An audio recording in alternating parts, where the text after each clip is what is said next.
Hi everyone, this is the final week and the final day of the 21-day journey. And I know that we might not see all that is going to come from this week immediately, but I just know and I have faith that throughout this year, the entire year, we're going to see signs and things that God is doing as a result of our dedication and as a result of us putting Him first in the first of this year. But I just encourage you to look for it. Be on the lookout for what God has started and what God's doing.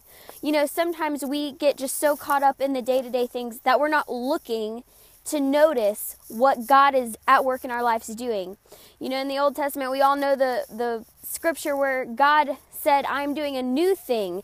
And I think every single day we need to be looking for the new thing that God is doing, the new thing that God is speaking, because I know that if we will listen and if we are looking, we will see and we will hear, and it will just give us that much more hope, knowing that He who promised is true and faithful to fulfill His promises.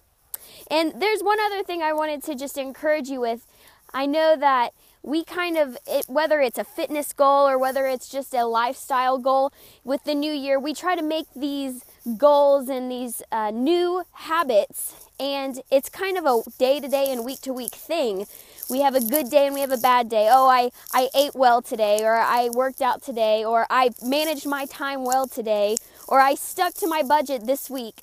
Whatever it is, it's like a week-to-week and a day-to-day thing because it's just a small victory. But I want to encourage you with your prayer life.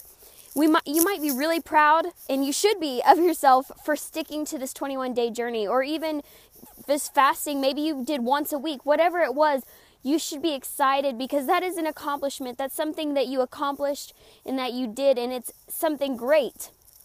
But the reason why we continue to say, "Oh, I'm so proud of myself. I prayed this week. I prayed today. I stuck with my prayer time." Well, there needs to reach a point where that is the usual, that we don't have to celebrate it anymore because it's a normal part of our day. It's a normal part of our week to spend time with the Lord. And I kind of want to call that making a new normal, because whenever we celebrate it and we think, "Oh, I did good this week," that's because it's not a normal thing for us. But now we've stuck with this for 21 days, and I want to encourage you to continue. Let this be a new thing in your life that doesn't change. That you don't have to just say, "Oh, I made it through a week and I kept my prayer time." But it's the new normal in your life. It's the thing that's not going to change. That it would be out of the ordinary for you to miss your prayer time or for you to not read your Bible. And so make it a new normal in your life to spend time with God, to tune into what He's doing, what He's speaking, the new thing that He wants to do in your life today and every day in this year. Thank you for joining us for the 21-day journey, and it's been a great journey, and we will see you tomorrow.